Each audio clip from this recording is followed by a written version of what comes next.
किसी को सियासत में रुचि हो या ना हो, लेकिन इन दिनों राजस्थान में जो कुछ चल रहा है वो सभी का ध्यान खींच रहा है।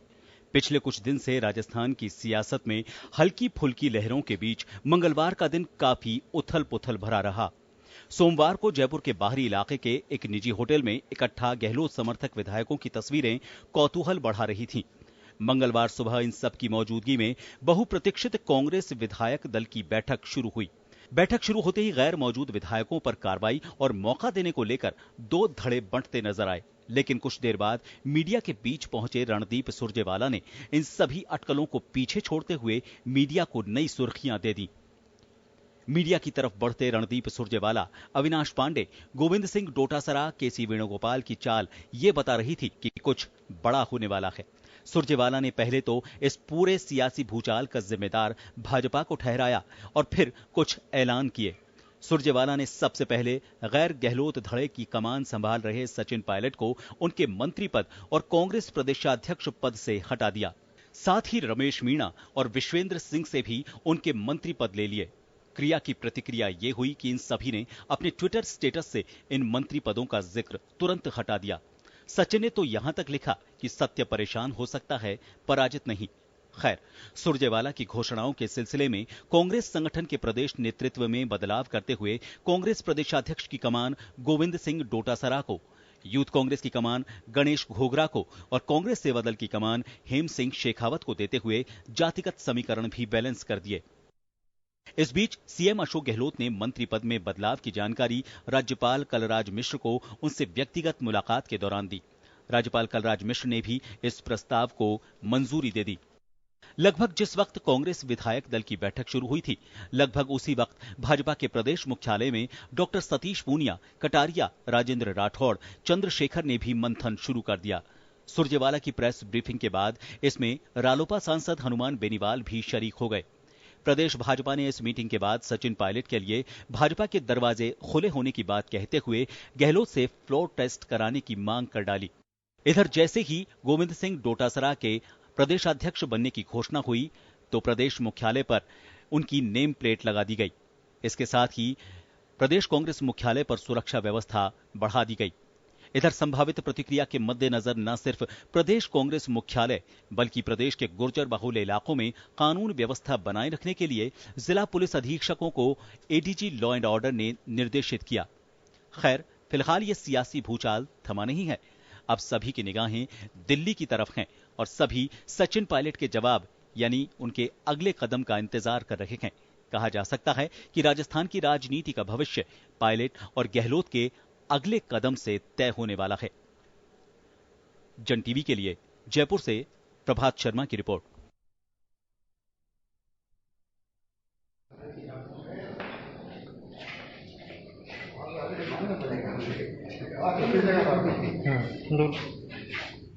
ले लो।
नमस्कार जेंटलमैन, स्वागत है आपका। मैं हूं योगेंद्र, आप देख रहे हैं खास खबर। खास खबर में हम बात करेंगे राजस्थान के इसी सियासी घटनाक्रम पर, जिस पर निगाहें पूरे राजस्थान के नहीं पूरे देश की टिकी हुई है कि राजस्थान में होगा क्या। क्या अशोक गहलोत की कुर्सी बच पाएगी या फिर सचिन पायलट अपने मकसद में कामयाब होगा। बड़ा सवाल यह है कि ये घटनाक्रम किस मोड़ पे कहां तक पहुंचाया जाएगा, कौन इसे पहुंचाएगा, ये देखना होगा। तो चले हम चर्चा करेंगे और इस वक्त हमारे साथ जुड़े इस घटनाक्रम पर चर्चा करने के लिए 3 वरिष्ठ पत्रकार हमारे साथ में जुड़े हुए हैं और हमारे पार्टियों के पैनलिस्ट भी हमारे साथ जुड़े हुए हैं। वरिष्ठ पत्रकार और समीक्षक ओम सैनी साहब हमारे साथ जुड़े हुए हैं, श्याम सुंदर शर्मा जी हमारे साथ जुड़ी हैं, अर्चना शर्मा जी हमारे साथ जुड़ी हुई हैं, भाजपा विधायक और वरिष्ठ नेता रामलाल जी हमारे साथ जुड़े हुए हैं, कांग्रेस नेता वरुण पुरोहित हमारे साथ जुड़े हैं। आप सभी का स्वागत है। मैं सबसे पहले ओम जी आपके पास आना चाहूंगा, इस पूरे घटनाक्रम को किस तरह से देखा जाए। देखिए, अभी भी सचिन पायलट कांग्रेस में है, बेशक उन्होंने अपना स्टेटस चेंज कर लिया हो, उन्हें पद से मुक्त किया है, पार्टी से मुक्त नहीं किया गया है। तो इसे किस तरह से देखा जाए कि आला कमान अभी भी कोई प्रयास कर सकते हैं मनाने का। योगेंद्र जी, ये देखिए, उनको पद से तो मुक्त कर दिया, बाकी विधायक हैं तो विधायक के साथ में अगर कुछ भी करना है तो उसकी प्रक्रिया, उनका अनुशासनहीनता का एक नोटिस जाएगा, नोटिस का उनसे जवाब मांगेंगे, जवाब के बाद में पार्टी में रखना है या नहीं रखना है वो तय होता है। तत्काल आप बर्खास्त नहीं कर सकते कि ये लो साहब आपने कर दिया तो वो अनडेमोक्रेटिक हो जाएगा। कांग्रेस पार्टी का जो अपना कॉन्स्टिट्यूशन है उसके मुताबिक यही प्रक्रिया है। ये बीजेपी में भी यही प्रक्रिया है और कांग्रेस में भी यही प्रक्रिया है। तो उस प्रक्रिया के तहत तो ऐसा कुछ नहीं हुआ है कि सचिन पायलट साहब ने किया और उनको मंत्री पद से हटा दिया तो सब कुछ तय हो गया, ऐसा नहीं है।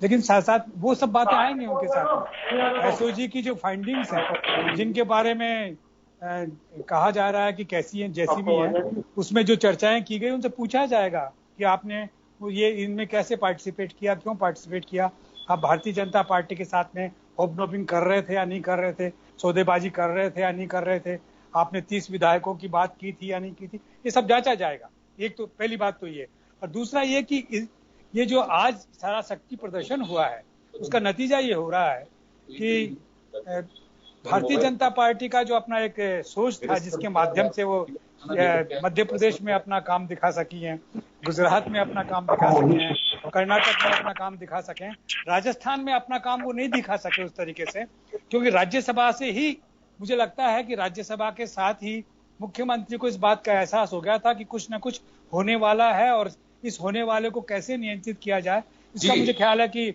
मुख्यमंत्री ने ठीक तरीके से एक बात चलिए आप कह रहे हैं कि देखिए अभी तो रास्ता खुला है और ये प्रक्रिया, देखिए सचिन पायलट को जो नागवार चीजें गुजरी है एसओजी के जो 120B वाली धारा, लेकिन उससे ठीक पहले मैं एक बात कहना चाहूंगा आपको कि जब राज्यसभा के चुनाव थे उससे कुछ दिन पहले जब राजेश पायलट की पुण्यतिथि थी तो वो विधायकों के साथ श्रद्धांजलि देने गए थे। वहां बाकायदा एसपी के माध्यम से उन्हें रोकने के लिए कहा गया कि आप आएंगे तो अरेस्ट किए जा सकते हैं।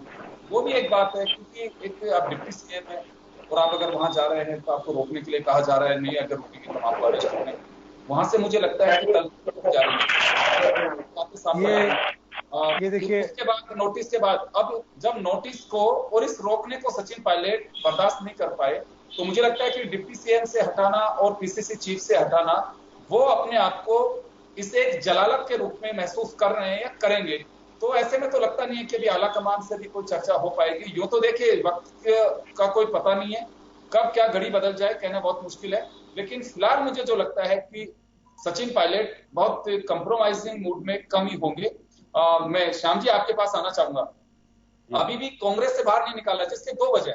अगर कांग्रेस से मुक्त कर दिए जाते हैं तो सचिन पायलट फ्री हो जाते हैं, जो कांग्रेस करेगी नहीं, क्योंकि नंबर गेम का ही तो नंबर का ही तो इश्यू है अभी यहाँ पे। अभी भी कांग्रेस कह सकते हैं कितने विधायक हमारे साथ में हैं, व्हिप जारी कर सकते हैं वोटिंग के टाइम पे, तो बाहर नहीं निकाल रहे हैं। लेकिन सचिन पायलट अभी आला कमान से वार्ता कर सकते हैं। देखिए योगेंद्र जी, जिस प्रकार की परिस्थिति है मौजूदा स्थिति में, कांग्रेस बड़े अब क्योंकि उनको प्रदेश अध्यक्ष से हटाया है और मंत्री पद से हटाया है, लेकिन उनके साथ जो विधायक हैं, जो कि संख्या कितनी हो सकती है, 18 है, 15 है, 16 है, जो भी है, वो कांग्रेस के विधायक हैं मौजूदा स्थिति में। उन्होंने उनकी तरफ से किन की तरफ से क्या क्या बयान आया कुछ अभी कुछ जानकारी नहीं। सीधे तौर पर आप देखिए वो सही ओम सैनी जी सही कह रहे थे कि संसदीय बोर्ड होता है पार्टी में, अगर विधायक को बर्खास्त किया जाता है, निलंबित किया जाता है या हटाया जाता है तो उसमें बाकायदा बोर्ड की बैठक होती है, बोर्ड की बैठक में निर्णय किया जाता है, जिसकी सोनिया गांधी अध्यक्ष हैं। वो अभी तक कुछ हुआ नहीं है, नोटिस अभी जारी हुआ नहीं है। केवल अभी पार्टी ने जो गतिविधियां देखी और सरकार को गिराने का साजिश करने का षड्यंत्र भाजपा के साथ मिलकर करने का आरोप लगाते हुए उन्हें प्रदेश अध्यक्ष पद से और मंत्री पद से हटाया। उनके साथ साथ विश्वेंद्र जी को हटाया और रमेश मीणा को हटाया। और आपने देखा कि खुद मुख्यमंत्री ने राज्यपाल जी को जाकर के सूचना भी दी और सूचना को स्वीकार कर लिया गया। यहाँ एक बड़ा सवाल ये श्याम जी, सवाल ये है कि सचिन पायलट इतना कुछ करने के बाद अभी भी लगता है आपको कि कोई कंप्रोमाइज कर सकते हैं पार्टी? देखिएगा कि आप सचिन पायलट की कोई, मेरे को किसी ने बताया कि 2 दिन पहले अमित शाह से बात हुई थी और अमित शाह को उन्होंने बताया था कि ये, अमित शाह ने कहा था कि संख्या बल कितना है, तो सचिन पायलट उनको ये विश्वास नहीं दिला पाए कि मैं 30 लोगों को लेकर के आपके पास आ पा रहा हूँ। तो इसलिए वो जो कह रहे थे कि तालमेल होने की बात और वो सब करने की बात जो हो रही थी, वो सब कुछ संभव नहीं हो पाई। और क्योंकि जिस प्रकार से सूचना तंत्र आपके लिहाज से तो ये कहा जा सकता है कि सचिन पायलट किधर के रहे ना उधर के रहे, आप ये कहना चाह रहे हैं? देखिए कोई भी हो, जब ज्योतिरादित्य सिंधिया को अगर बीजेपी ने लिया है तो सीधी बात है कि वो कमलनाथ को बाहर का रास्ता सत्ता से दिखवा दिया, उसके बाद ही आए। अगर आज यूं अगर सचिन पायलट बीजेपी में शामिल होते हैं तो कोई उनका वजूद रह पाएगा? जो आप कह रहे हैं उस लिहाज से तो केवल ये है कि उनके पास में संख्या बल की कमी, तो अशोक गहलोत की सरकार को कोई खतरा ये कहा जा सकता है? योगेंद्र जी, क्योंकि आज की स्थिति में हम कुछ कहने की स्थिति में, जब तक सचिन पायलट अपने ओर से कोई बयान नहीं देते कि मेरे पास इतने लोग हैं, और देखिए विधानसभा अध्यक्ष अभी भी सचिन पायलट का कोई ऐसा रिएक्शन नहीं है, सिर्फ ट्विटर के जरिए ट्वीट किया है उन्होंने सत्य को लेकर के, उसके अलावा कोई अभी बयान आया नहीं है। और उनके जो ऑफिशियल मीडिया जो लोग देखते हैं उनसे बात हुई है कि सचिन पायलट का आज मीडिया से मुखातिब होने का कोई कार्यक्रम ही नहीं था। ये सब फेक खबरें चल रही थी कि सचिन पायलट 5 बजे मिलेंगे, कोई चर्चा नहीं थी। मैं अर्चना जी के पास जाना चाहूंगा। अर्चना जी, इस पूरे घटनाक्रम को किस नजरिए से देखा जाना चाहिए? कल से जिस तरह से यानी हर आधे घंटे में जो चीजें चेंज हो रही है, उससे लग रहा है कि ये पूरा एक जो ड्रामेटिक अनफोल्ड आ रहा है उससे काफी इंटरेस्ट आ रहा है। कल जिस तरह से सीएम ने अपने सीएमआर पे पहले शक्ति प्रदर्शन किया, विक्ट्री साइन दिखाया और बताया कि जिस तरह से कि हमारे पास नंबर्स कंप्लीट है। इनफैक्ट एक पत्रकार के जवाब में बोला 200 में से 200 नंबर मिलेंगे। तो यानी देखकर ऐसा लग रहा था कि नहीं, इनका स्ट्रेंथ पूरा है और पूरा कॉन्फिडेंस के साथ गहलोत जी का कहना है कि इनके पास मेजोरिटी है।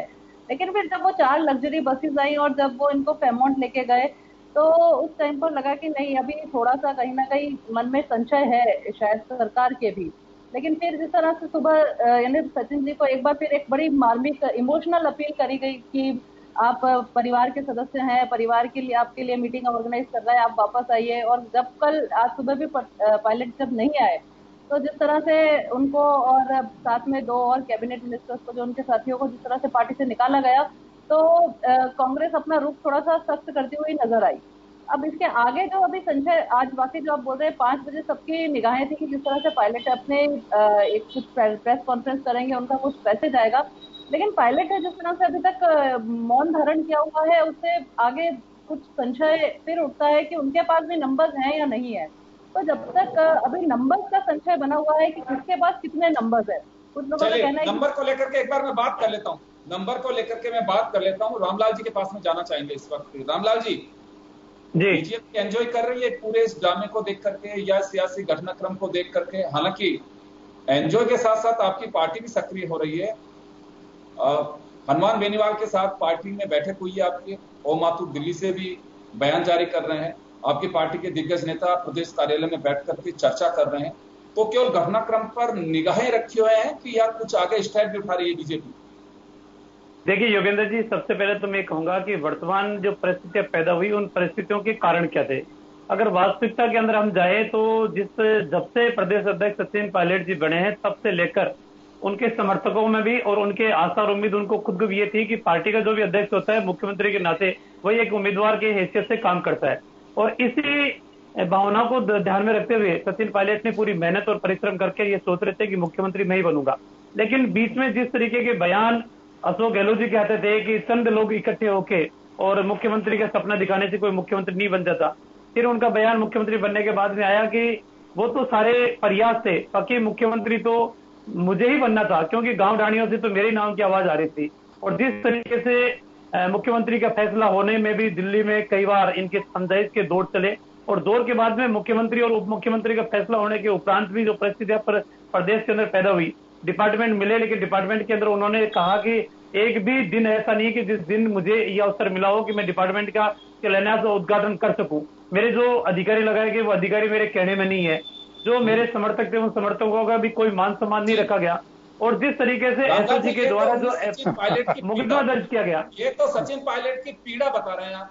मैं पीड़ा इसीलिए बता रहा हूँ, लेकिन उस पीड़ा के आधार के ऊपर ही जो श्याम जी अभी करे थे ना, मैं श्याम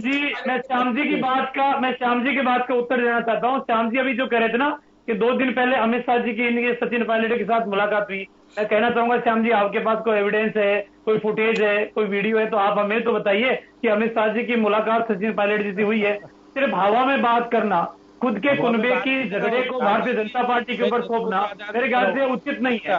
श्याम जी मेरे ख्याल से उचित नहीं है। हाँ, ये जरूर है कि भारतीय जनता पार्टी पूरे घटनाक्रम के ऊपर नजर रखे हुए लोकतांत्रिक मूल्यों का जो आस हो रहा है, जिस तरीके से मुख्यमंत्री जी राज्यपाल से मिलकर और कैबिनेट विस्तार की बात कर रहे हैं, तो हम नेता प्रतिपक्ष जो बयान है उस बयान के उन्होंने यही कहा, श्याम जी उनको बोल लेना दो बाद में। जरूरी ये है कि जो मंत्रिमंडल का विस्तार कर रहे हैं मुख्यमंत्री जी, वो मंत्रिमंडल का विस्तार बाद में करे, पहले सदन बुलाए, सदन आउट करे, सदन के फोरम पर वो अपना बहुमत साबित करे, उसके बाद में जो उनको मंत्रिमंडल में लेना है निकालना है वो जो कुछ करे वो करे। आप चुनौती दे रहे हो क्या? बीजेपी का एक्शन सामने आ रहा है। बीजेपी साफ कह रही है कि जो सचिन पायलट की डिमांड है उसी पर ठप्पा बीजेपी लगा रही है कि सरकार अल्पमत में है और विधानसभा का छोटा सेशन बुलाया जाना चाहिए या राज्यपाल के सामने जाना चाहिए और विधायकों के कितने एमएलए उनके साथ में, देखिए योगेंद्र जी, तो सरकार को इस बात, अशोक गहलोत को इस बात का राइट है कि वो अपने मंत्रिमंडल का रिशफलिंग या फिर एक्सटेंशन कर सकते हैं। चलिए देखना, आपने चलिए अपनी बात बता दी कि बीजेपी का एक्शन क्या चल रहा है। ये तो तय है कि रामलाल जी जो कह रहे हैं कि सचिन पायलट के प्रति थोड़ी सिंपैथी भी है, लेकिन ये भी कह दिया है कि उनकी जो डिमांड है वाजिब है। चलिए वरुण पुरोहित जी के पास में चलना चाहेंगे। वरुण जी आपके पास आना चाहूंगा। कांग्रेस के लिए मुझे जो लगता है कोई भी घर बिखरते हुए नहीं देखना चाहता, खासकर मजबूरी में कौन क्या डिसीजन लेता है, लेकिन तकलीफ कार्यकर्ता को होती है। आप एक आम वर्कर हैं, जब आपको मैं गेस्ट के लिए आमंत्रित कर रहा था तब भी आपने कहा कि आम कार्यकर्ता रहता है, वो लीडरशिप किसी भी हाथ में जाए। लेकिन अभी एक आम कार्यकर्ता की सोच से आप बताइए कि सारा कुछ जो चल रहा है, सचिन पायलट 6 साल से अध्यक्ष, अशोक गहलोत का लंबा एक कार्यकाल राजस्थान की राजनीति में, और दोनों के बीच की जो स्थितियां बनी हुई थी जब से सचिन पायलट आए तब से ही, खासकर प्रदेश अध्यक्ष बनकर के और डिप्टी सीएम बनने तक की जो आपसी खींचतान चली, एक दौर ऐसा था कि ये तलकियां बढ़ती चली गई थी और वो कम नहीं हो पाई। ये आपके पार्टी के आला कमान का इश्यू था कि इसको दूर क्यों नहीं कर पाए और आज अंजाम कहां तक पहुंच गया। तो मैं आपसे जानना चाहूंगा एक कार्यकर्ता की तकलीफ क्या है और है भी कि नहीं है, और दूसरा क्या वास्तव में जो कांग्रेस में सब कुछ चल रहा है ये सब ठीक है? योगेंद्र जी, सबसे पहले तो मैं बताऊं आपको, पार्टी सर्वोपरि है, पार्टी सबसे बड़ी है। अब रही बात अशोक गहलोत साहब की, तो एक कद्दावर नेता है, अनुभव है उनको संगठन का। आप बात कर रहे हो सचिन पायलट साहब को क्या नहीं मिला कांग्रेस के अंदर, 26 साल की उम्र में सांसद बन गए। आज आम कार्यकर्ता को 26 साल में टिकट देते हैं क्या? सांसद का केंद्रीय मंत्री बनाते हैं क्या? तो उनको उप मुख्यमंत्री बना रखा था, 6 साल से 7वां साल आ गया, उनको प्रदेश कांग्रेस का अध्यक्ष बना रखा था। इतनी पावर, इतना आनंद आम कार्यकर्ताओं को आसानी से नहीं मिलता है। उसके बाद भी आपकी महत्वाकांक्षा अगर ज्यादा बढ़ जाए, आप इंतजार करो। आप ये थोड़ी जल्दी जल्दी आपको सब कुछ, आप मुख्यमंत्री बन जाओ फिर कर जाओ कि मैं प्रधानमंत्री बन जाऊं, ऐसा नहीं होता है। अभी रामलाल जी ऐसे बयान दे रहे थे जैसे कांग्रेस के विधायकों, कांग्रेस के कार्यकर्ताओं कांग्रेस के बारे में एनालिसिस कर रहे थे, उसकी पार्टी में नहीं कर रहे थे। वो इसलिए है कि उनको फ्रस्ट्रेशन थोड़ा थोड़ा है, इनको कम है क्यों? अरे भैया सच्चाई सुनने की आदत डालो, तभी तो आप सुख पाओगे। मैं तो आपको वह कर रहा हूँ कि पीड़ा की अभिव्यक्ति कैसी उनकी, फ्रस्ट्रेशन हो अभी गया। तुम्हारी पार्टी का है, तुम उनके सिर पड़ोगे, तुम्हारे सिर पड़ोगे, हमें क्या लेना जरा। मध्य प्रदेश और दूसरे राज्यों में 8-10 राज्यों में आप कर चुके हो, नहीं कर पा रहे हो। अशोक गहलोत साहब के आप टक्कर नहीं ले पा रहे हो, इसलिए आपका फ्रस्ट्रेशन हो रहा है। खैर मैं आपके बीच में नहीं बोला। भारतीय जनता पार्टी के तो बेहतर विधायक एक जगह बैठे हैं, वोट तो तुम्हारे में झगड़े तो तुम कर रहे हो, दूसरों को दोषारोपण क्यों कर रहे हो? आपके बीच में मैं नहीं बोला, आप बात मेरी सुनो, आप भी सुनो। तो आपको ऐसे बोलोगे तो मैं सुनने के लिए थोड़ी बैठा हूँ। अरे भाई आप क्या कर रहा हूँ, आपको कबूल इस बात जो करो, यहाँ हमारे झगड़े के हम संतुष्ट नहीं कर पाए, आप ये बात करो ना। रामलाल जी बीजेपी पे ये आरोप लगता है कि जांच एजेंसियों के माध्यम से डराते हैं, धमकाते हैं। कम से कम पैनल में तो बोल नहीं दीजिए, आप यहाँ पे ऊंची आवाज में बोलकर तो दबाने की कोशिश कर रहे हो। हाँ ये दबने वाले थोड़ी है, करना चाह रहे हैं, ऐसा नहीं कर पाओगे राजस्थान थोड़ी है। अब आप योगेंद्र जी अपन बात करें, एक भी विधायक भारतीय जनता पार्टी में नहीं जाएगा। मैं आपको आज बता देता हूं, राजस्थान की स्थिति बता रहा हूं, राजस्थान के लोगों की मानसिक स्थिति बता रहा हूं, कांग्रेसियों की खासतौर से, क्योंकि आपने पूछा आम कार्यकर्ता के हिसाब से, तो कोई भी विधायक इनकी पार्टी में नहीं जाएगा। सचिन पायलट साहब अगर बात बता रहे हैं एनडीटी वाली नहीं, अगर सचिन पायलट साहब कोई पार्टी बनाते हैं, अभी मुझे नहीं लगता, बहुत प्रिलिमिनरी बात है, ये मीडिया में आ रही है, उन्होंने कोई घोषणा ही नहीं करी है। और तो अगर बनाते हैं, कोई ग्रुप बनाते हैं, तो हो सकता है उनके साथ कुछ विधायक रहें। मैं आपको प्रैक्टिकल बात बता रहा हूं, साधारण कार्यकर्ता की हैसियत से। अगर वो भारतीय जनता पार्टी उनको ट्रैप करेगी कि भाई वो हम लेने जा रहे हैं, भाई हमको पसंद है सारे नेता कांग्रेस के, खुद नहीं पैदा करना चाहता यंग लीडर्स, तो आप ले जा सकते हो, लेकिन विधायक नहीं आएंगे। उनके साथ जो विधायक है उसमें से आधे टूट करके वापस आ जाएंगे कांग्रेस के खेमे में। ये हुई साधारण कार्यकर्ता की मन की मन स्थिति बता रहा हूं मैं आपको। और रही बात सचिन पायलट साहब की, तो आप देखिए 7 साल हो गए थे, वैसे भी प्रदेश कांग्रेस अध्यक्ष से हटना तय था। और उप मुख्यमंत्री, अगर मुख्यमंत्री का प्रेरोगेटिव है, वो अगर मंत्रिमंडल का पुनर्गठन करते हैं, रामलाल जी को गुस्सा आ रहा है भाई पहले क्यों कर रहे हैं, पहले क्यों अरे मुख्यमंत्री तो करेगा ही करेगा। अब शिवराज चौहान ने जो एमएलए नहीं है उनको ही अपनी लिमिट से ज्यादा मंत्री बना दिया, तो उसका कोई विरोध थोड़ी कर रहा है। मुख्यमंत्री चाहेगा जो करेगा, हालांकि वो कानून से ज्यादा ले गए मंत्री। राजस्थान में ऐसा नहीं है, अशोक गहलोत साहब को आप पार नहीं पा सकते हो, आपको परेशान नहीं होना चाहिए। लोकतांत्रिक मूल्यों को आप चलने दो, संविधान को कहीं तो चलने। हम कहाँ परेशान है, हम तो संजय की तरह दिव्य दृष्टि देख रहे हैं। रहे हो सेंट्रल एजेंसीज का मिसयूज कर रहे हो, भाई क्यों कर रहे हो? यही टाइमिंग क्यों पसंद आ रही है आपको? आप 1 महीना पहला कर लेते, छापा देना था तो 2 महीने बाद कर लेते। आम आदमी के तो कोरोना रिटर्न भी नहीं भर सकता, 30 नवंबर तक डेट बढ़ा दी, और आप इन 3 के पीछे 4 के पीछे क्यों पड़ गए भाई? इनकम टैक्स में तो इतने नोटिस बनते हैं फाइल के, जब आता है आदमी, स्क्रूटिनी के लिए भी जब आते हैं। तो आप जो टाइमिंग कर रहे हो गलत है। लोकतंत्र में आपको बहुमत दिया जनता ने, कैसे भी दिया, चाहे बालाकोट के इंसिडेंट से दिया, कैसे भी दिया, उसके बाद आप नहीं जीते हिंदुस्तान में साल से कहीं भी, आप धक्का पड़ रहा है स्टेट में, बाद भी आप नहीं मान रहे हो। आप आम आदमी को क्यों कुचलना चाह रहे हो? मिडिल क्लास का आपको ध्यान नहीं है, मिडिल क्लास का सर्वनाश कर दिया, इकोनॉमी का सर्वनाश कर दिया, फिर भी आपके आपने तो राजस्थान के अंदर विकास की गंगा बहा रहे हो ना। अरे आप तो राजस्थान में विकास की गंगा बहा रहे हो ना। समझ में आप कोरोना के 5 भी पेशेंट नहीं है राजस्थान के अंदर। नहीं, राजस्थान में अशोक गहलोत की सरकार में तो 5 भी पेशेंट नहीं है कोरोना के।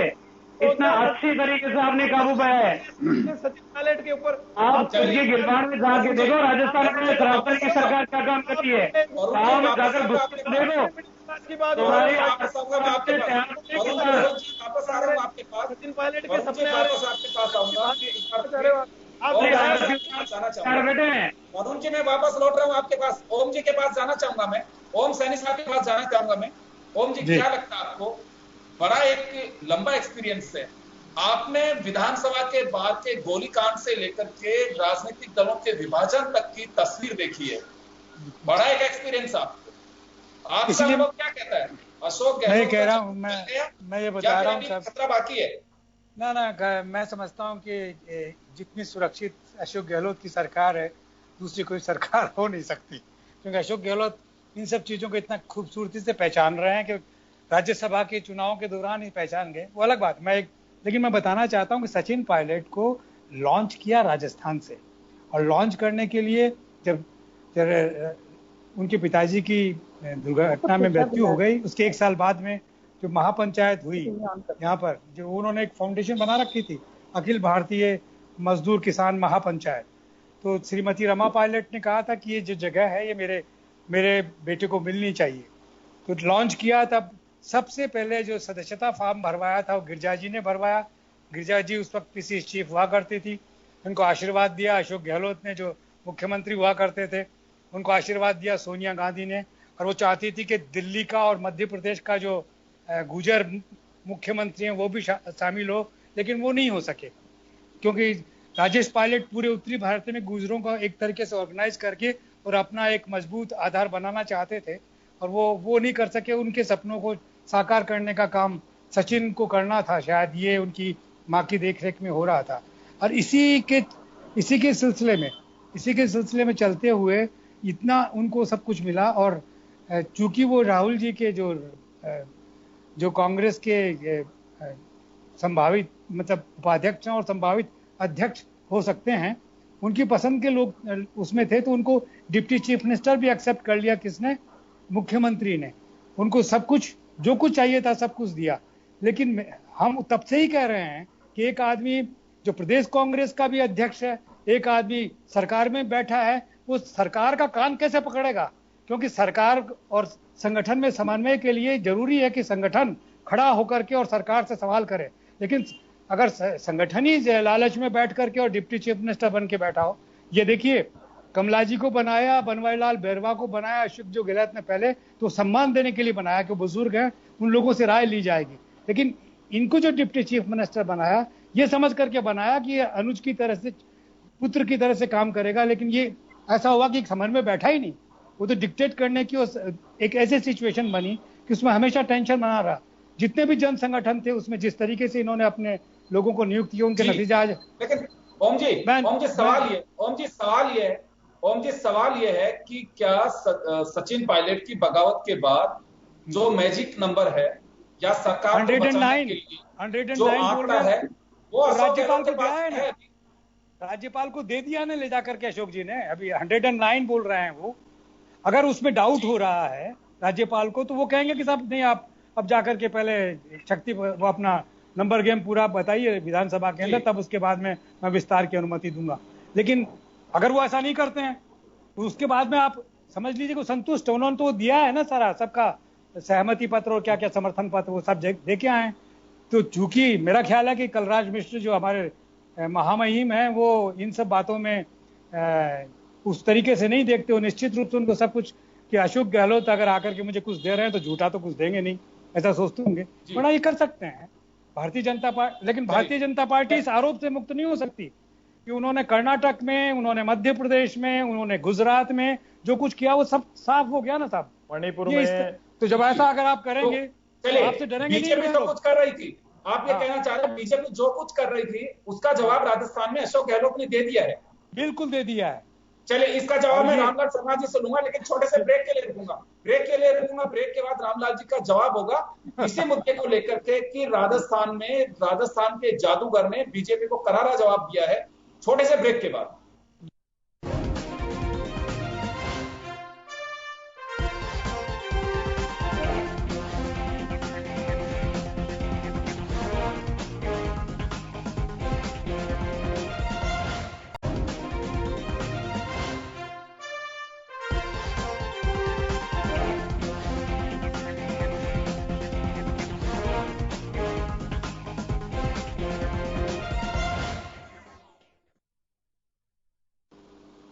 ब्रेक के बाद एक बार फिर आपका स्वागत है। आप देख रहे हैं राजस्थान के सियासी संकट पर हमारी खास पेशकश। हमारी खास खबर में आप हमारे अतिथियों से अपने विचार आप सुन रहे हैं। चलिए ब्रेक से पहले मैजिक नंबर पूरा कर पाएंगे अशोक गहलोत, इसमें कोई संशय नहीं है। वरिष्ठ पत्रकार और समीक्षक ओम सैनी साहब का कहना है। दूसरा, उनके एक बड़ा सवाल और खड़ा किया कि राजस्थान से बीजेपी को करारा जवाब मिला है, झटका लगा है। जो सरकार गिराने का खेल खेला जा रहा, चाहे वो मध्य प्रदेश हो या गोवा में जिस तरह से किया गया, मणिपुर, अरुणाचल प्रदेश, कर्नाटक, गुजरात में जो खरीद फरोख्त हुआ, महाराष्ट्र में जो कुछ चला, उसका जवाब राजस्थान में दिया है। और ये राजस्थान में भाजपा का सफर खत्म हो रहा है सरकार तोड़ने का। ये ओम सैनी साहब का एक्सपीरियंस बोल रहा है। रामलाल जी आपके पास आना चाहूंगा। पृष्ठभूमि में बीजेपी को माना जा रहा है जो कुछ सियासी हलचल चल रही है उसमें, तो क्या माने कि गेम इज ओवर?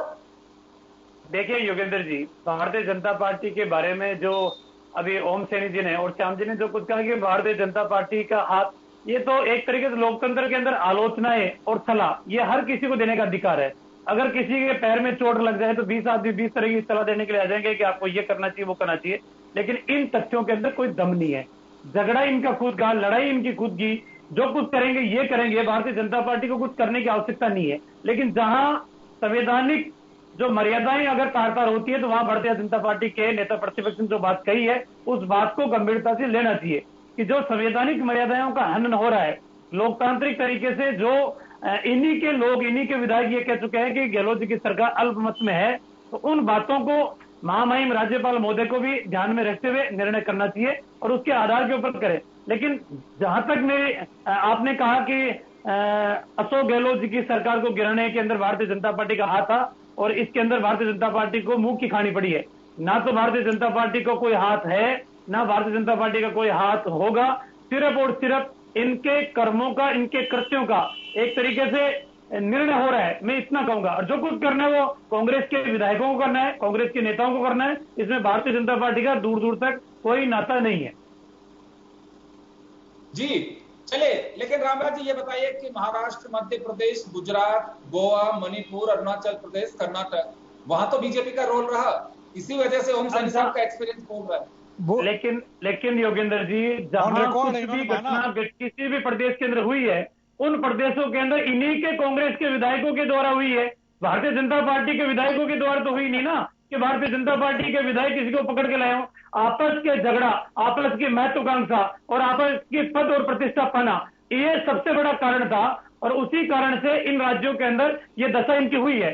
जहां एक तरीके से अब जो सक्षम होता है, सक्षम के ऊपर हर कोई व्यक्ति आरोप लगाता है। जब कोई दुर्घटना घटित होती है तो लापरवाही चाहे छोटे साधन की हो, गलती छोटे साधन की हो, लेकिन दोष हमेशा बड़े साधन को दिया जाता है। स्कूटी का एक्सीडेंट होता है तो ट्रक वाले की गलती बताई जाती है। तो ये स्थिति भी योगेंद्र जी इसी प्रकार की है। रामलाल जी, अगर कांग्रेस के नेता हाईवे का सफर कर लेते अपनी खुद की गाड़ी से तो लगता है कि कहीं न कहीं लिखा हुआ दिख ही जाता कि सावधानी हटी, दुर्घटना घटी। बहुत सारे बोर्ड होते हैं, आप बता रहे हैं इस वजह से सारे घटनाएं होती जा रही है। वरुण पुरोहित जी आपके पास आऊंगा। एक मिनट योगेंद्र जी मैं एक बात कहूँगा। योगेंद्र जी, अभी ओम सैनी जी कहा कि 109 विधायकों का समर्थन अशोक गहलोत की सरकार को हासिल है, लेकिन 109 विधायकों का जहां समर्थन हासिल है वहीं बीटीपी के विधायक ने आज कहा कि मेरे को बंधक बना रखा है, मेरी गाड़ी की चाबी निकाली, मेरे को जाने नहीं दे रहे। ये तो लोकतंत्र की हत्या है, हमारा विशेषाधिकार का हनन है। जहां विधायकों के घर पे सुबह 5 बजे गाड़ी पहुंच जाए, पुलिस की गाड़ी पहुंच जाए, पुलिस की गाड़ी में बिठाकर विधायकों को गंतव्य स्थान तक पहुंचा जाए, इस तरीके के सरकार के प्रशासनिक तंत्र को करके, और अगर बहुमत हासिल करना चाहते हो तो करोड़ मना कर रहे हैं। आपने नहीं किया क्या? वरुण पुरोहित जी, बीजेपी लगातार ये बात कर रही है कि पार्टी नेतृत्व को भी ध्यान देना चाहिए था, और केवल बीजेपी की बात नहीं है, कपिल सिब्बल को भी मैं कोट करना चाहूंगा यहाँ पे। उनका भी साफ कहना था कि जब अस्तबल से घोड़े निकल जाएंगे तब चेक करोगे क्या, तो अभी ध्यान नहीं रखा गया। सचिन पायलट को रोका जा सकता था, वह लगातार संपर्क करने की कोशिश कर रहे थे कि सोनिया जी से संपर्क हो, चले से हेल्थ इश्यू है तो वो नहीं मिल पा रही थी। प्रियंका गांधी है, सक्रिय है राजनीति में, और वो विकास दुबे पे वहां जंग लड़ रही है, इधर आपकी पार्टी जा रही है। राहुल गांधी को जितेंद्र प्रसाद का स्टेटमेंट देख लो, जितेंद्र प्रसाद ने क्या कहा है। राहुल गांधी को आप ले लो और 2-3 बताऊं क्या हो रहा है, पार्टी को संभाल नहीं पा रहे आप लोग। नहीं योगेंद्र जी, ऐसी बात है जब लोकतांत्रिक मूल्यों का हनन कर दे आदमी, पार्टी विद द डिफरेंस समाप्त हो जाए, बड़े बुजुर्गों की इज्जत नहीं करे खुद की पार्टी की, दूसरी पार्टी की दिन भर उसका डिसेक्शन एनालिसिस करता रहे, कांग्रेस में ये हो रहा है, उसमें नेता का ये हो रहा है, खुद की पार्टी चाहे वसुंधरा जी को साइड लाइन कर दें, उनके पोस्टर हटा दें, अडवाणी जी इनको नहीं दिखे, इनको कोई किसी के पोस्ट नहीं है, हमारी पार्टी है। अब मत बोलो बीच में, आपको शत्रुघ्न बोलो, आराम से खुल के बोलो, अपनी पीड़ा का विचार करो। आप बातें कर रहे हो कांग्रेस, इंडियन यूथ कांग्रेस में खेप पड़ी है, खेप युवा नेताओं की। आप ले लो 10-20, हमारे फर्क नहीं पड़ता है, और आ जाएगी, हमारे तो फसल की फसल है। और आपने मध्य प्रदेश में क्या किया, आप कह रहे हो जयपुर में विधायक के घर पहुंच गई, चाबी ले ली, आप तो विधायकों को उठा के ले गए और बंद कर लिया, किडनैप करते हैं उस स्टाइल में। तो चाबी ली है आप पुत्र को मिलने। अरे भैया, तुम्हारे विधायक खुद चल के गए थे, कोई किसी को उठा के नहीं ले गया। तुम्हारी सरकार थी मध्य प्रदेश में भी, जब आपके विधायक निकल कर गए थे।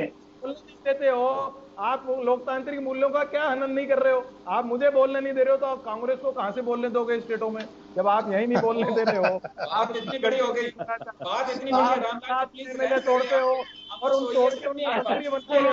बोलो। आपके विधायकों को मंत्री नहीं बनाते हो, वो नहीं दिख रहा आपको। शरद पवार ने आपकी क्या गत बिगाड़ी? सुबह 5 बजे राज्यपाल बेचारे सो के नहीं उठे, उठा लिया उनको, उठाओ शपथ दिलाओ, शपथ दिलाओ। शाम को वापिस आपकी क्या हवा निकल गई? शरद पवार साहब को क्यों दिया था नोटिस? पता लग गया महाराष्ट्र में कितने विधायक लेकिन अरे महाराष्ट्र छोड़ो, राजस्थान आ जाओ। कहाँ जा रहे हो महाराष्ट्र? अरे महाराष्ट्र के अंदर कोरोना ज्यादा फैला हुआ है, संक्रमित हो जाओगे। इधर ही आ जाओ अपने से वरुण जी।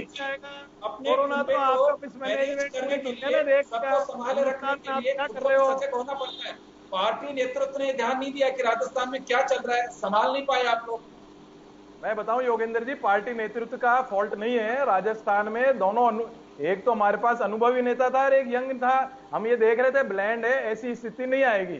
इन्होंने क्या किया, इन्होंने पूरी कोशिश करी कि सचिन पायलट साहब के चारों तरफ घेरा डाल के, और ऐसी ऐसी, ये मास्टर है प्रोपेगेंडा में, झूठी खबरें उड़ाने में, तो उन्होंने ऐसा इल्यूजन कोशिश करने की कोशिश करी कि भाई आपके साथ तो आप प्रताड़ित हो रहे हो, आप ये हो रहे हो, आप, अरे भाई काहे के प्रताड़ित हो रहे हो? आप सांसद रह लिए, केंद्रीय मंत्री रह लिए, उप मुख्यमंत्री हो, प्रदेश कांग्रेस के अध्यक्ष। आज रामलाल जी मेरी छोड़ो, आप नहीं सोच सकते बीजेपी के अंदर इतने पद मिल जाए।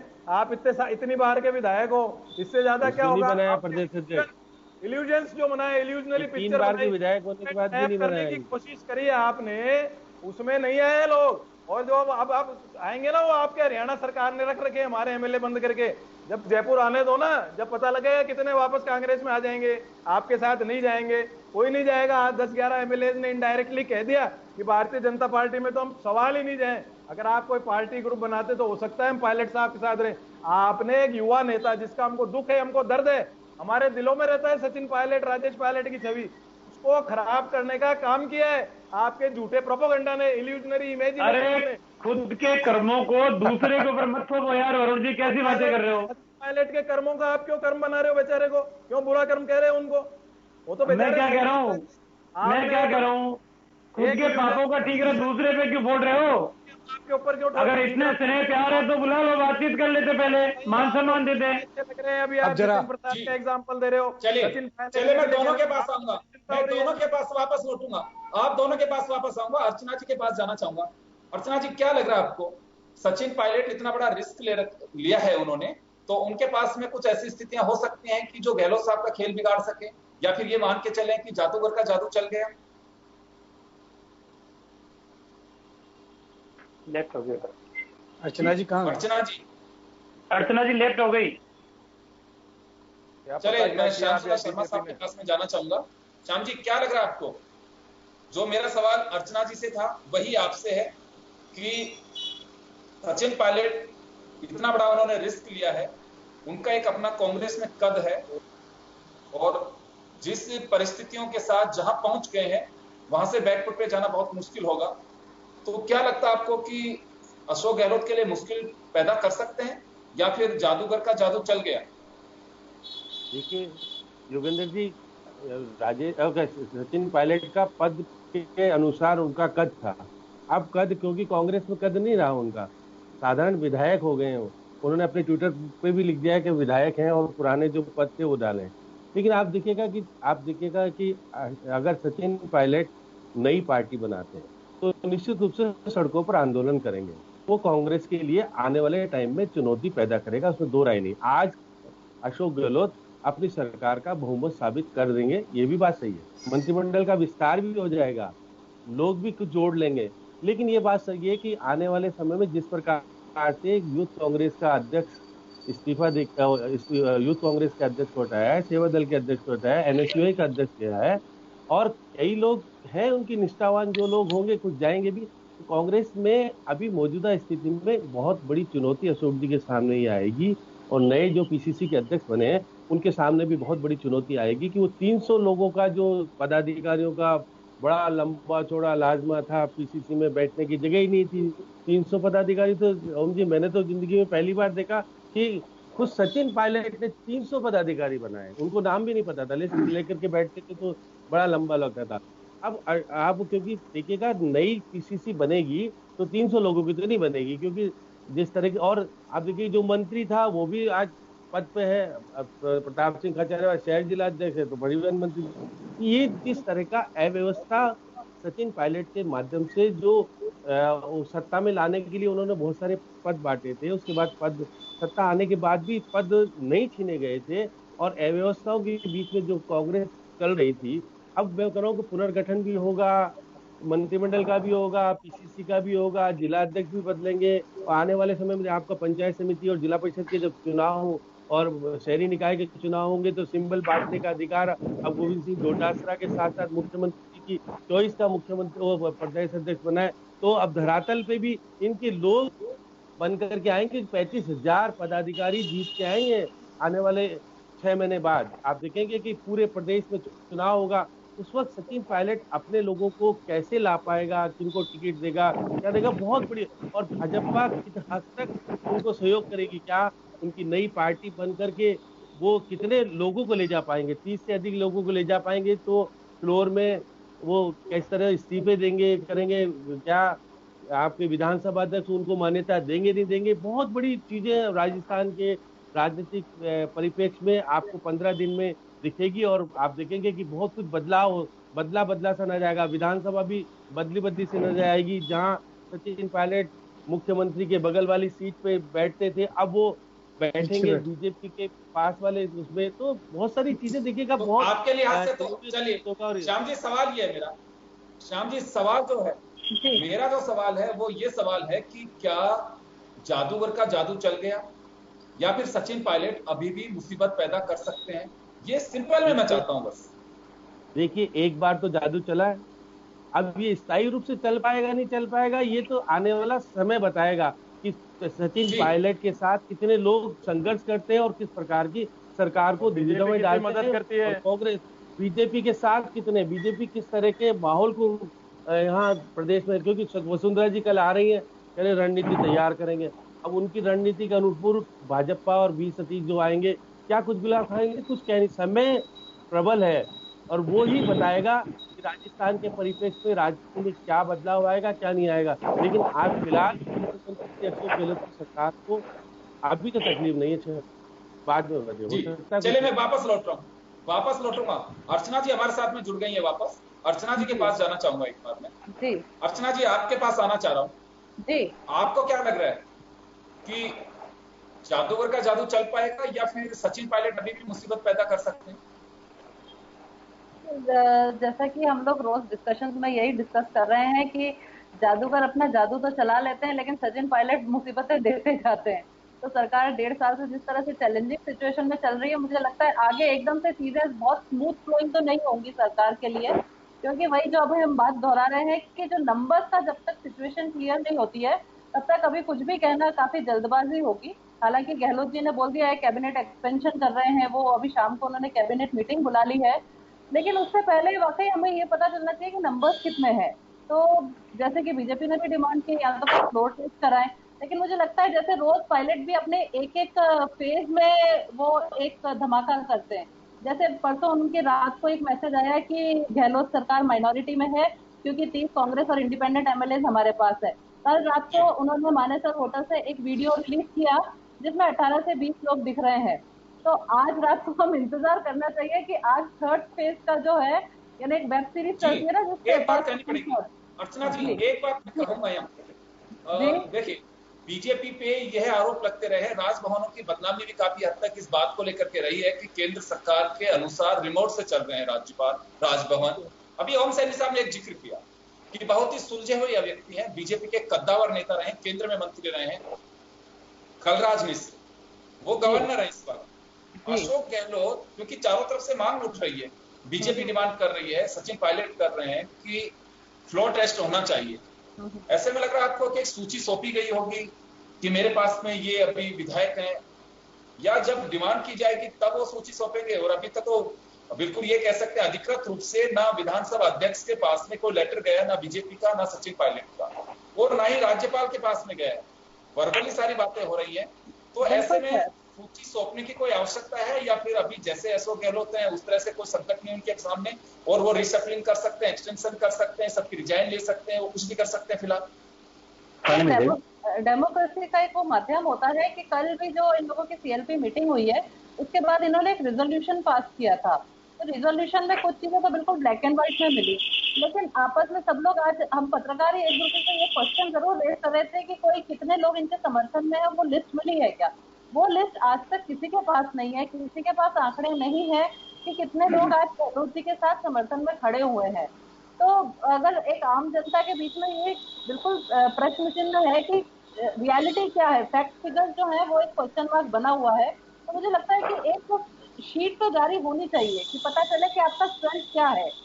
यानी जनता ने आपको वोट दिया है तो जनता को आपको ये तो बताना पड़ेगा। आपने नंबर्स दे दिए, 104 हैं, पहले आप 109 बोल रहे थे, 104 हैं, कल तक 92 नंबर चल रहा था, तो बहुत सारे नंबर्स है। पायलट का खेमा बोल रहा है नहीं आपके पास 87 नंबर्स है, तो एक्चुअल फिगर क्या है वो तो सामने आना चाहिए।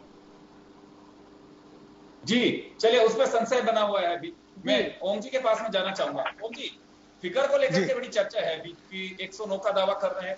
109 का दावा तब कर रहे हैं कि जब बीटीपी के एमएलए जो है उसको लेकर के ये कहा जा रहा था कि मुख्यमंत्री अशोक गहलोत के साथ होंगे, लेकिन राजकुमार रौद उनका बयान जारी हुआ है, वो न्यूट्रल अभी किसी के साथ में नहीं है, तो 2 माइनस करिए अभी। तो ये कैसे कहा जा सकता है कि अभी पूरी मेजोरिटी है, क्योंकि जो लिस्ट में नाम बताए जा रहे हैं कांग्रेस की तरफ से, हालांकि वो अधिकृत लिस्ट जारी नहीं की है कांग्रेस। मैं जिस संख्या की बात पायलट ने भी जारी नहीं की है। मैं जिस संख्या की बात कर रहा हूं, मैं तो उन विश्वास पत्रों की बात कर रहा हूं जो राज्यपाल के पास में पेश किए गए हैं जी। उनकी संख्या 109 है। तो अब वो उसका क्या, राज्यपाल उसको किस निगाह से देख रहे हैं, कैसे समझ रहे हैं, वो उनका नजरिया है, उसको हम कुछ कह नहीं सकते।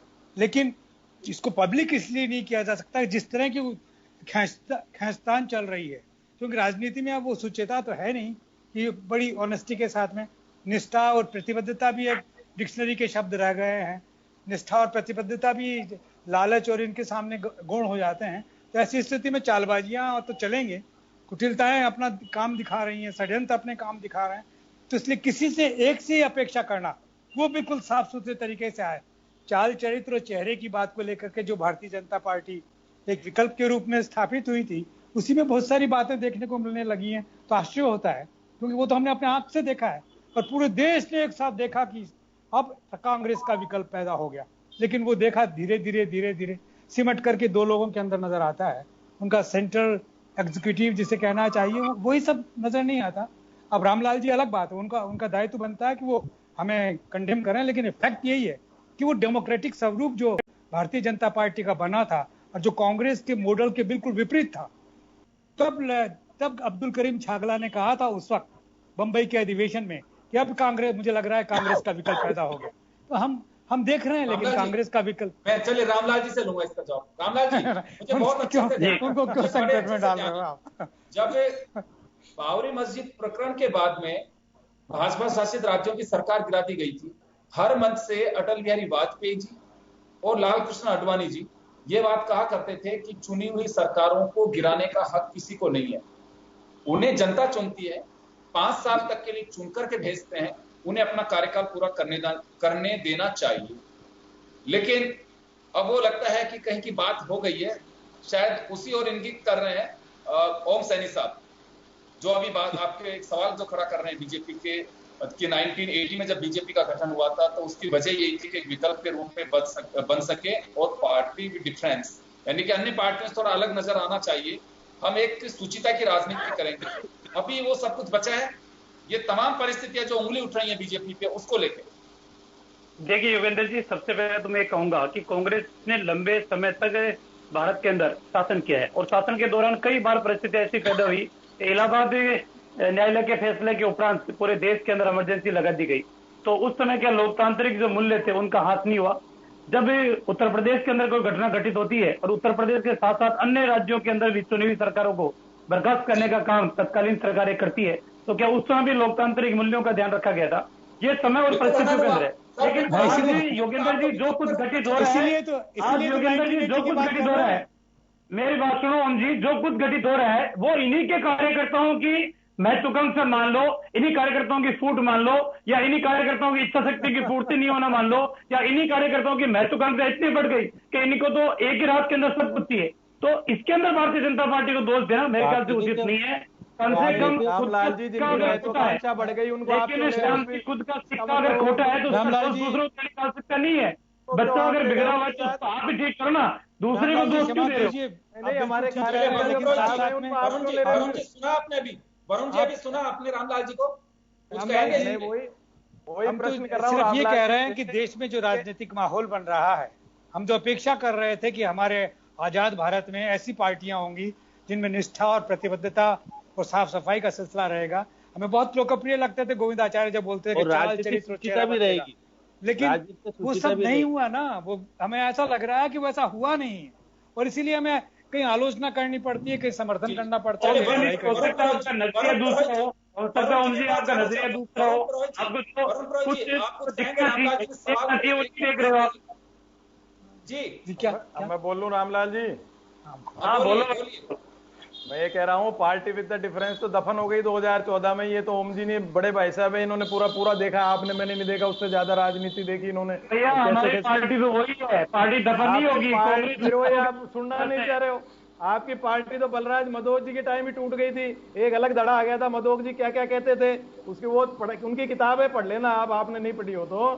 फिर अटल जी अडवाणी जी का युग आया तो लोगों को ये लगने लगा ये एक बहुत अच्छा party with the difference I है। कांग्रेस की जो आप बुराइयां कर रहे हो होती है, जो सत्तारूढ़ दल होता है उसके खिलाफ लोगों में होती है बातें। तो आपको जो पब्लिक को लगा अटल जी भाषण बहुत अच्छा देते थे, अडवाणी जी देते थे, उनका जीवन शैली भी वैसी थी, तो लोगों को विश्वास हुआ, उन्होंने उनको चुना। अटल जी प्रधानमंत्री पद पर रहे तो उन्होंने सांसदों को तोड़ा नहीं, तो लोगों में और विश्वास हुआ। उनकी मेहनत को आप खा रहे हो आज। और पब्लिक को लगा भाई बहुत बढ़िया चलेगा, इनको पूरी मेजोरिटी दे दो।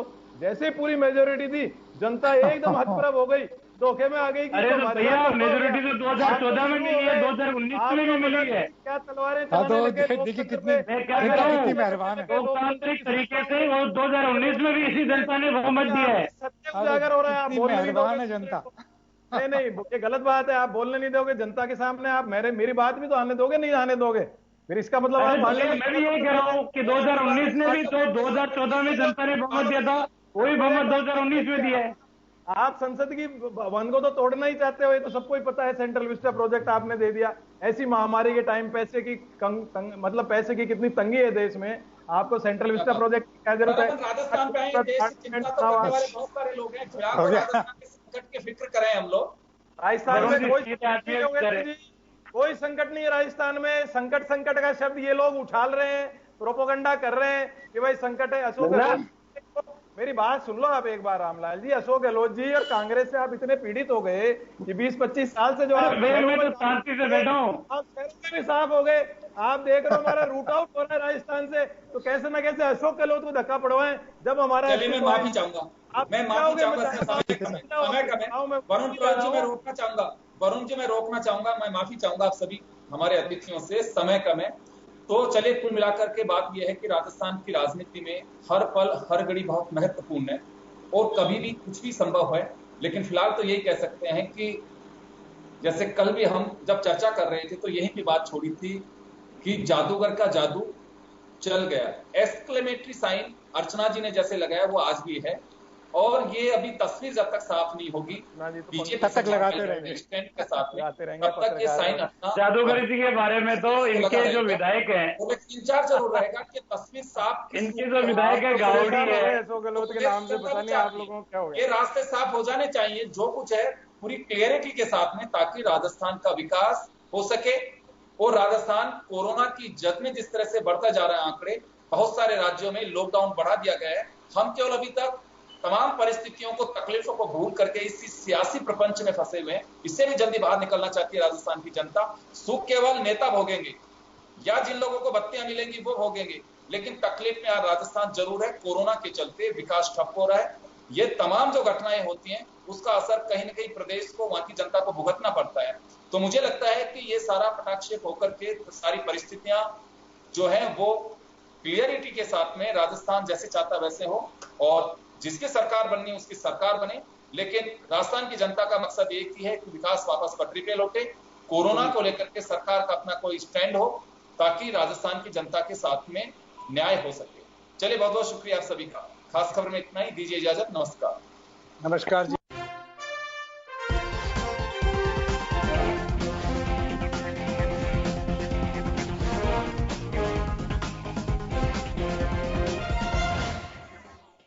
जन टीवी की लेटेस्ट अपडेट पाने के लिए हमारे चैनल को जरूर सब्सक्राइब करें और नोटिफिकेशन पाने के लिए बेल आइकॉन दबाएं।